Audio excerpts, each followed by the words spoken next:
নিউজিল্যান্ডে যে বাড়িগুলো করা হয়েছে পুকুর নালা এই ক্যানেল বুঝিয়ে এই বাড়িগুলো খুব ভালনারেবল, এগুলো তো অডিট হওয়া দরকার।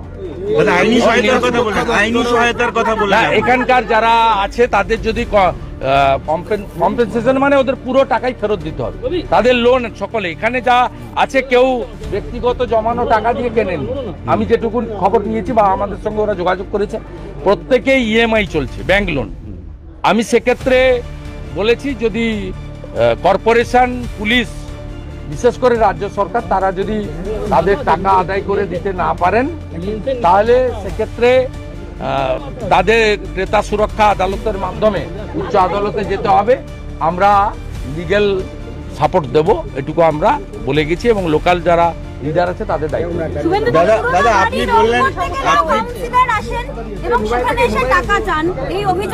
এই অভিযোগ আছে, উনার পিএ শঙ্কর বাবু টাকা নেন সই করা, কাউন্সিলর নেন কিনা আমি জানি না, আমার কাছে প্রমাণ নেই। শঙ্কর বাবু যে নেন একাধিক অভিযোগ আমার কাছে আছে।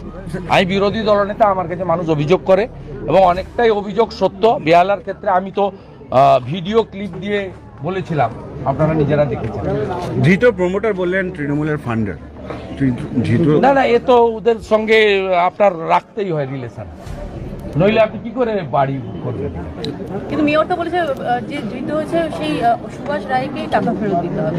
সে আদায় করে দিক, সুভাষ রায়কে শুধু টাকা ফেরত দেওয়া না, সুভাষ রায় এবং এই ধরনের যে কোম্পানি তাদেরকে শুধু কর্পোরেশনে নয় গোটা রাজ্য জুড়ে ব্ল্যাকলিস্ট করা, তাদের প্রমোটিং লাইসেন্স ক্যান্সেল করা এবং তাদেরকে জেলের ভিতরে আইন অনুযায়ী যতদিন রাখা যায় রাখা, প্রপারলি চার্জশিট করে তাদেরকে পানিশমেন্টও দেওয়ার ব্যবস্থা যদি না করেন তাহলে এই জিনিস বন্ধ হবে না।